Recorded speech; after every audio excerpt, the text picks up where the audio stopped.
Welcome to the Fire and Earth podcast with your hosts, Jason Mefford and Kathy Gruber. Fire and Earth, giving you the keys to unlock your limitless potential. Hey everybody, welcome to another episode of the Fire and Earth podcast. I'm your co-host, Kathy Gruber. And I'm Jason Mefford. And today we wanted to talk about something, and we're going to throw out a term here that many of you at first might say, that's not me. But I think as you start thinking about it and realizing as we're talking today, you're going to realize that many of us, if not you, at least a lot of people around you are going through what I've just kind of coined COVID PTSD.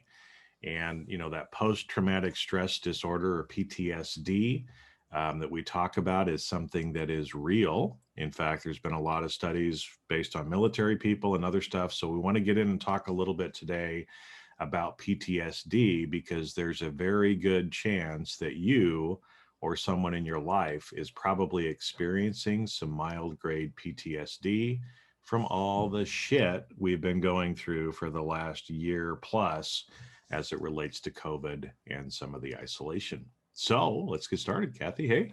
Yeah, I think that's a great idea. And it's interesting because it's been now a year since I've been on a plane.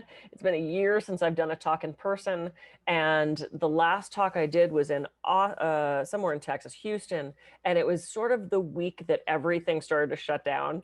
I did my talk, and then 3 days later, Newsom in California shut the state down. So that was sort of the last bastion of speaking that I got to do. And the woman said, because I was doing my stress talk, and the woman said, are you going to talk about COVID? And I went, no, what am I going to say? And this was so early on in the days. And I said, no, what is there to say about, it's the same stress as everything else.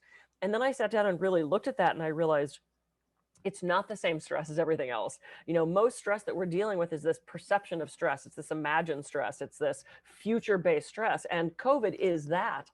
But it also is here and now. You could get really sick. It's a very scary thing. And I also realized that the things that we used to do to de-stress were taken from us. There were so many unknowns about how it's transmitted and how it's going to affect you and when you're contagious and how long we're going to have to stay inside.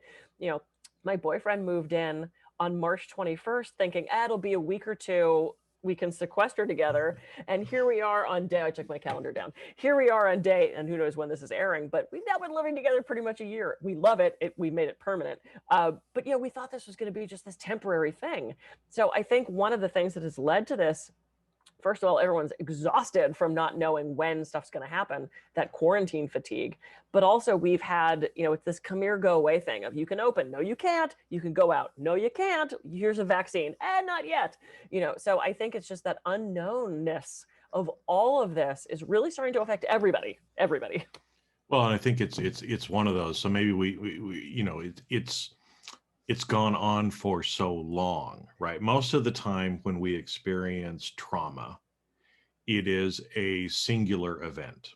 Okay. So again, there's a difference between big T and little t, right? So big T trauma would be things like, physical assault, rape, some sort of violence. This is why a lot of times people in the military have it, because again, when you're killing people or seeing dead people, that is a big T trauma kind of thing, right?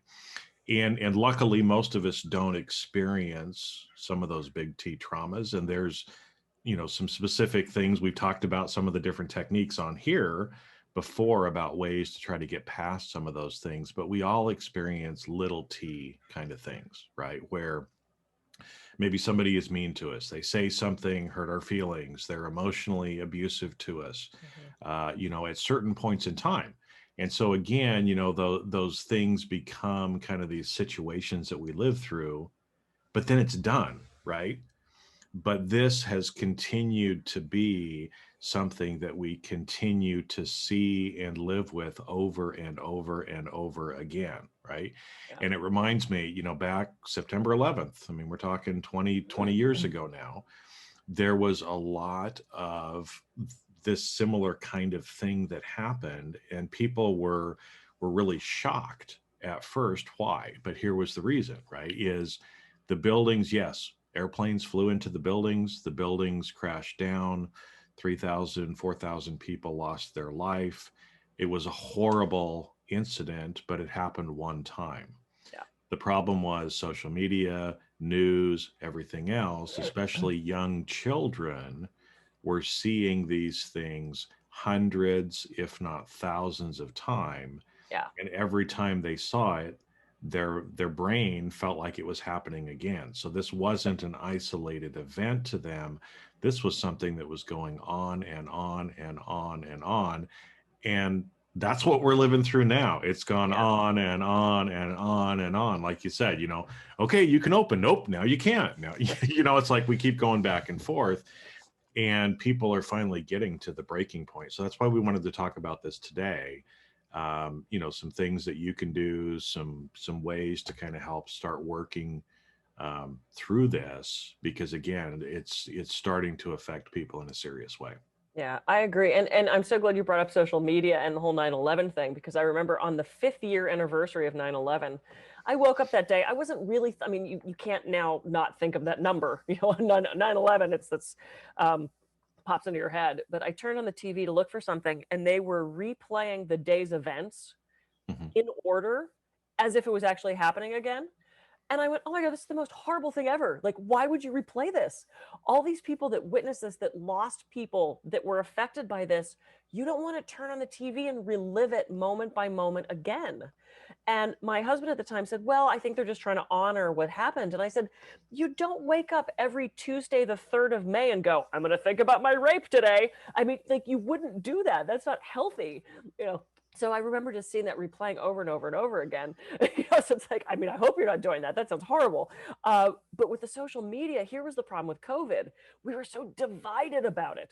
I have clients that still don't believe it's a big deal. They still don't understand why they have to wear a mask. They still don't, that's just the flu. I think we've proven it's not. Now, if you believe that, I get it. I don't get it, actually. I'm not even going to say that. But like, know where you're getting your info from. Now we've got the vaccines that are ready, and there's still a huge segment of the population that doesn't want to get it. Not because they don't want to get it, but because they're being influenced by information that's possibly untrue. So I think this is where the social media is playing into this, and the politics of this. It's divided us even in our opportunity to heal. So turn off social media. I think that could be, like, for anything. I think that could be the first step we take with this, is turn off social media. Stop reading this inflammatory, from both sides, inflammatory rhetoric that is scaring you, that is scaring people. Turn off the news, turn off the social media, and just do your own research. Think about what you truly want. Think about what makes sense to you without that outside influence, and just be true to yourself. That's the first thing I'd recommend for this. Yeah, which is a good point, because again, like we said, most of the time when you experience trauma, it's a once and done kind of thing. The reason it becomes an issue is because you're usually reliving that thing in your mind, right? Yep. And so again, like you said, you wouldn't wake up on March 11th, if that was the day that you got raped, and every day you wouldn't consciously want to go through that again. Yeah. But the reason why those big T things are such big trauma things are such an issue is because people do relive them over and over and over again in their mind, right? Because of what had gone on. And it's the fact that you're reliving that over and over and over again that ends up reinforcing it in your life. So again, yeah, an easy way with this is, look, just turn off the TV, quit watching the news, quit looking at social media for these kind of things, and just, realize that, hey, in my little bubble right here, things are good, right? And don't continue to try to relive any of these things that you don't have to, because the more you relive it, the harder it's going to be to take it away. Yeah. And I found something interesting about this whole experience. 2020 for a lot of people was incredibly difficult. Jobs were lost, people got sick, people died. And I talked to so many who said, I gotta be honest, 2020 was actually really good for me. And you could see they're almost hesitant to say that. 2020 for me was a really good year. Financially, it was shit. But from a relationship standpoint, from a work-life balance standpoint, I got to sit in that stillness and actually decide what I truly wanted to do with my life. 2020 was an incredible opportunity for me. I'm allowed to say that without it minimizing the suffering of the other people. And I think we really just have to own that truth for ourselves. If you got positive things out of that, focus on those positive things, shift that perspective and see, what did I learn from, grow from? What can I take from 2020 that was not all horrible? Sometimes it's hard, if your perception was it was all horrible, but to the extent that you can, focus on those positive things, see what good came out of that year, because I've talked to so many people who got incredible things out of 2020. So shift your perspective and try to focus on the good stuff. Yeah. Well, and that's probably the second thing too, right? Is, change your interpretation about it, because again, I had a great 2020. It was a good year for me all around. Yes, am I getting a little tired and a little stir crazy and I want to go back to Disneyland and I want to go travel again? Yes, I do, right? And there's some days when I can feel that heaviness of it too, right? But again, another way, to try to get past this is change your interpretations. Change the story that you are telling yourself about what you're going through. Yeah. We've talked about stories a lot Mm-hmm. in previous episodes, right? So if you don't like the story, then change the story, because neither one of the interpretations is completely accurate anyway, right? Sure. And so choose one that makes you feel better, that ends up helping you get closer to where you want to go instead of, further away. And so again, like you said, I've heard a lot of people say the same thing, right? Like, hey, 2020, having the kids at home, it sucked at first, but it was actually really kind of good because it helps me to focus more on what's really most important, focus on my relationships with other people. I mean, heck, a couple of guys that I was friends with in high school, we reconnected this last year and we've done some Zoom calls and other stuff, right? It was the fact of being locked down that got us to rekindle that relationship from over 30 years ago. Absolutely. Right? So look at and try to find the positives and focus more on those things instead of the negatives would be another thing you can do. Yeah, absolutely. And to that exact point, stay present. I remember coming home from my office, which was pointless because I couldn't work. I was doing a lot more massage then, and I was shut down. And I walked in the door, and I had just found out I had just had an emergency room visit because my back had blown out, and I ended up at emergency MRI and all these procedures and I got a $6,000 emergency room bill. The same day I realized that my taxes got completely screwed up because the divorce didn't go through in time to do separately. So I was stuck paying back all the Obamacare stuff. So I basically had a $14,000 tax bill and a $6,000 emergency room bill and zero income. And I remember coming home and I was sobbing.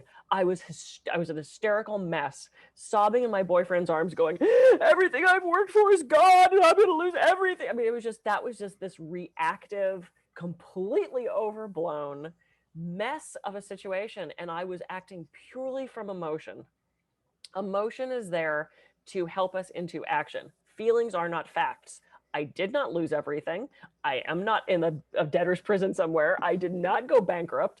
I negotiated the emergency room bill down to hardly anything because I said, I'm on unemployment right now. They went, oh, no problem. And they eliminated it. The taxes we worked out so that I owed 6 and not 14. It's like, once you have that emotion, honor that emotion, and then get out of the emotion. You don't sit there with your hand on the stove going, wow, that's telling me that hurts. Oh, that's starting to smell funny. I can't feel my fingers any. I mean, you don't sit there in that emotion. I'm smelling burning flesh. What is that hamburgery kind of smell? Oh, that's me. Oh, I might want to think about someday moving. Get off the stove. I honored that emotion. I expressed that emotion. And then I went, all right, fuck this. What can I do to actually solve this problem? And I think so often we get trapped in that emotion. We stay stuck in that place, which is what PTSD is. And we don't have the tools, the skills, the support, the people around us to help us to help us get our hand off the stove. So find that place where you can have that support, acknowledge that emotion, then get out of it. It told you what it needs to tell you. Don't need to hang on to it anymore. Well, and we've talked about some of these different techniques, right? So again, if you feel like if you're stuck in your head, if you feel like your brain is going crazy, well, it probably is because it's up in high beta wave frequency. You need to slow your brain waves down. We've talked about some of that stuff before, about how breathing exercises, some things like meditation, other things to get you to just kind of calm down, get more into the present moment. And when you do that, again, right, feelings are not necessarily true. Their fear is not real. It's getting back into that present moment, and those are some techniques that you can use to do that, right? Yeah. Even listening to music, listening to calming music. There's a thing called binaural beats, Yes. and there's also Schumann resonance audios that you can listen to as well, that are at a certain frequency that as we listen to them, especially through headphones, it actually slows down our brainwave activity, gets us calm. We're not freaking out anymore. Mhm. So there's a lot of different things that you can use, right? If you're freaking out, to kind of get yourself back centered as Yeah. well, right? Yeah, that's so great. And one of my favorite tools is cognitive restructuring, because it's so often it's those distorted thoughts that lead us to that emotion, which leads us to like either crazy making or action that isn't helpful. So I come home and I'm freaking out. I'm going to lose everything, which caused fear and panic, depression, all this stuff. I'm going to lose everything. Really? Really? They're going to come take everything that I own. Is that a Nope. true statement? That is not a true statement. Did I have to drain part of my savings account? Yeah, that is not me losing everything. But when we get into those stressed places, that thought leads us to that emotion. It's all or nothing thinking. It's black and white. It's, these complete exaggerations. These are cognitive distortions. And when we can identify those and retrain our thinking, which is what the cognitive restructuring is, then we have a tendency to respond in a different way in the future. So, if that situation comes up again, you can go, oh, I know what this feels like. This feels like that day that blah, blah, blah, blah, blah, blah, blah, blah, and you can actually start to shift your thinking and your cognition on that and not be trapped in these emotional states that are coming from a place that isn't true. Well, and that's why, you can do some of this stuff yourself. You can Absolutely. ask yourself those questions, right? So again, the quality of your life depends on the quality of the questions that you ask. We can ask those to ourselves. Sounds like that's what you kind of did, right? Well, am I really going to lose everything? No. Are they really going to send me to jail? No. We don't live in Victorian England, right? They're not going to send you to jail because you There's didn't no pay your debtor's bill. prison, right? No, you get annoyed by the people calling you for debt collection, but they're not going to send you to debtor's prison like they used to do, right? Right. And I wasn't even to a point where that was going to happen. Yeah. It was such an exaggerated thought. And it's so interesting. I was audited by the IRS back in 2001. Nightmare. I don't recommend it. But from that point on, of course, every time something came in the mail from the IRS, or if I got something from the IRS, I was like, I had total audit PTSD because it was the worst 6 months of my life. And I remember the year after the audit, my tax return hadn't been processed. Like nothing was happening. And I checked online and it said delayed. And my first thought was, oh, no, no, no, no, no, no, no. I thought maybe they were looking at the whole thing again. And I was completely freaking out. I called my accountant. I'm like, dude, it says delayed. And he goes, oh. And I hear that tone and I start to panic. I'm like, oh my God, they're going to audit me again. And then I went, wait a minute. What do you know? And I literally wrote this out on the form for cognitive distortions. I said, I know I did a perfect tax return. I know I actually underclaimed some deductions so that if I was audited, it would go in my favor. I know that I did nothing wrong. I know that I have an enrolled agent and a CPA on my team that if something would happen, I have everything ready to hand to them. Here's what I know. It says delayed. Millions of Americans are turning in their tax returns. It's just delayed. And until I get the letter that says something is wrong, I don't know that anything's wrong. So I just went with delayed. And about 5 days later, I got notice that they received my tax return. I got my refund, blah, blah, blah, blah. Everything was fine. It was simply delayed. And because of my past experience, I read all of this stuff into it. It was just delayed. Yep. Well, and that's a great example, again, kind of breaking apart. There's a real life example from Kathy's life on exactly what we're talking about. Right now, it's not COVID, but it was audit PTSD, right? And yeah, I mean, every time you see police lights behind you, right, you get a little nervous. Even if you're doing nothing wrong, it's like, Every time you get a letter from the IRS, right, it's the same thing, right? And it's, I get them all the time for different businesses and family things that I deal with. Mhm. And but again, it's like there's no reason to automatically jump into that. Or if you start catching yourself doing that, stop yourself, breathe, try to get present, go through some of these cognitive question asking, like Kathy just did, and realize that, what, we don't know what the future is going to be. So create the story that is the one that best serves you. Oh, Yeah. it's delayed. Delayed doesn't mean anything, right? So because of that, I'm not going to let it mean anything, and I'm just going to go about my business. And sure enough, there was no problem, right? Anxiety and fear, right, is worrying about something that may never happen. Yep. In fact, most of the time they never do. So we Yep. waste a bunch of energy when we don't need to. Yeah. Right? And we miss out on this present moment. And in this present moment, everything's okay. Stress Yeah. is someplace else. Yeah, so I mean, these are kind of some simple things, for trauma in general, but let's get into maybe a little bit more. There's, if you're doing those things or you try those and they still don't work for you, there's other options as well, right? Yeah. And so, let's maybe jump in and talk about some of the different options that people have. We know hypnosis is one. We talk a lot about that. You're a hypnosis. And maybe just kind of explain to people briefly again. Hopefully, if they've been listening to us forever, they already know about it. But how does something like hypnosis actually help people deal with things like PTSD?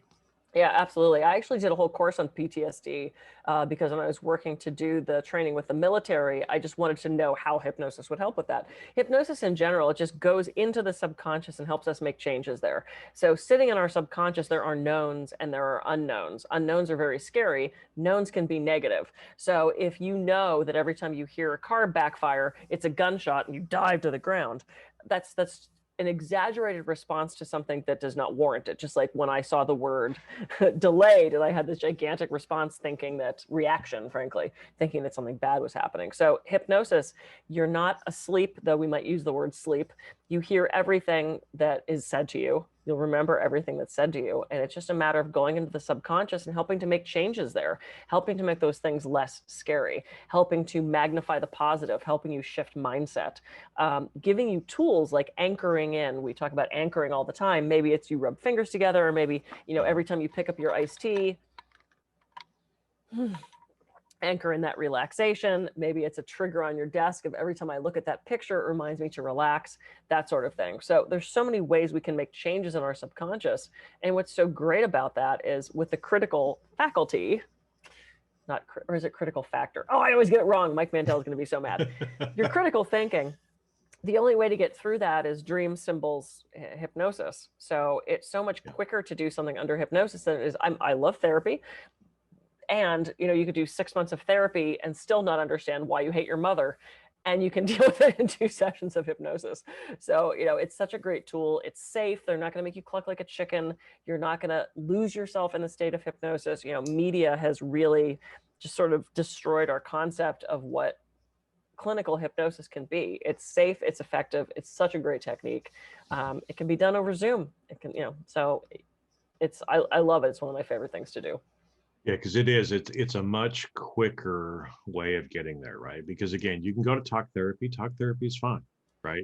But just realize it's probably going to take you a little longer, right? Just like you can talk, you can have a bitch and moan session with your friends, or you can talk to somebody who's a coach, right? That actually is asking different questions, trying to get you to move. You see, there's a difference, right? And so, again, you can choose whichever one works for you. Choose bitch and moan session with your friends. That's better than nothing. Yeah. Right. And sometimes you just need to bitch. I mean, let's be honest. Sometimes you just need to complain about some stuff. Yeah, or find a therapist or a coach that can actually help walk you through some of the stuff. Find a hypnotist. I remember we talked about brain spotting before. Brain spotting Yeah. was another example of a technique that's being used to be able to help people get through things like PTSD. Yeah. And the reason is just like hypnosis, it gets back into the subconscious and helps us kind of reprogram what happened or look at it objectively instead of continuing to have all these stories Yeah. around it, right? Yeah. And it's those stories around it, it's the emotions that we're bringing into it. And again, usually trauma things have negative emotions, which means we get stuck in negative emotions, right? Yeah. Another thing that I like too is I've seen different versions of it, but it's like an emotional scale, Yeah. right? Where you've got fear and depression kind of down at the bottom, and you've got happiness, but really it's well-being and joy at the top. And if you have a tool like that, you can look at it and say, how am I feeling right now? Well, I'm feeling depressed. Well, can I move up the chain? Right. And so this is what I'll do sometimes with people is you just try to move them up, and you don't try to go from the bottom to the top all in one time. Right. But somebody might say, I'm so depressed, or I'm feeling, ashamed of something, right? Because shame, Mhm. depression are like all the way at the bottom, Very low. Yeah. very low, right? And so again, as their friend or something else, you can say, wow, that must be pretty hard. I understand that you're feeling ashamed about that. That must make you kind of angry, doesn't it? Now, why am I pulling that in? Because anger, while still a negative emotion, is better than shame. Yeah. So all of a sudden, if the people are like, yeah, you know what? I'm pretty mad at myself that I did that again, right? Well, now you're moving them from shame to anger. Still a negative emotion, but a better negative emotion, because then they get angry about it. Then Mhm. they kind of spew for a little bit. Then you move them up to something like hopeful. Well, if you did it this other way, do you think next time it might be a little better? Hey, yeah, I think that could be a little better next time, right? And so Mhm. you're slowly starting to move them up into higher and higher levels of emotion. And we Yeah. can do it to ourselves. We can try to help other people as well, Absolutely. with it. But that's another kind of simple little thing, right? Yeah. And there's all kinds of other stuff that's Oh my out God, there that there's people are doing. tapping, there's EFT. I mean, there's so many different things. We could spend all day talking about that. Look through some of our past episodes. We actually talk about a lot of different things. But there's tapping, which we've not actually had an EFT practitioner on the show. Um, Yeah, but we've talked about it because I but think we've we talked about talked it. about it with Mike Mandel before, I think, on Yeah, and the episodes. tapping this point and Uh-huh. doing that kind of stuff and I'm getting a big excited swinging about it. dick. I'm a big swinging dick. Yeah, exactly. I That's a can't say great story. Go back and find it is that. such a great story. Everything Mike Mandel says is great. And the technique that Donna was talking about, I already had a session with her. I know you're about to have one. Her stuff was amazing. I could feel the shifts in my subconscious. So anyway, we gave you a lot to do. Stopping social media, shifting your perspective, looking at some cognitive restructuring, even meditation and mindfulness. It trains us to be less reactive to things around us. So asking yourself, what do I know to be true? Focusing on the positive. Did I miss anything? Uh, I don't know if we Look, did. Go back and listen to the listen to episode. the show. Go back and listen to the episode again, right? There's a lot of good stuff in there. But yeah, because there are, like I said, there's some little things that we just gave you tips on Hypnosis. that you can do yourself, Yeah. right? And you can do other things. There's self-hypnosis audios if you want to try that first, fine. Usually the bigger the trauma it is, the more you actually need the personalized help. So Yeah. find I a wouldn't. hypnotist. I actually wouldn't try to do hypnosis. If you're truly experiencing PTSD, I wouldn't try to do it yourself. No, that's something that you need help with. Yeah. On that. So, but anyway, again, we feel you. We know we're feeling some of the same stuff too. So we thought we'd do this episode to just kind of remind you again a little bit about some of the stuff we've already been talking about and how you can start using it now. And when you do, you're going to start feeling better, right? Because I know when I start getting in a little funk and I start doing some of these things that we've just been talking about, I feel better. Yeah. And I'm sure you will too, right? Yeah, absolutely. And let us know how you're doing. Let us know if you use some of our techniques, or not our techniques, but if some of the techniques we recommend, we'd love to hear from you and know how they worked for you. And if you have any that you suggest that we could maybe do a show on, let us know that too. Yep. Yeah. Perfect. Perfect. Cool. Okay. I'm Kathy Groover. I can be reached at kathygroover.com. And I'm Jason Mefford. I can be reached at jasonmefford.com. So go back, listen to the episode again, and just pick something. Just do something a little bit different this week to help you feel a little bit better and get through all of this COVID PTSD or whatever you want to call it. And we'll catch you on the next episode of the Fire and Earth Podcast. See ya. See ya.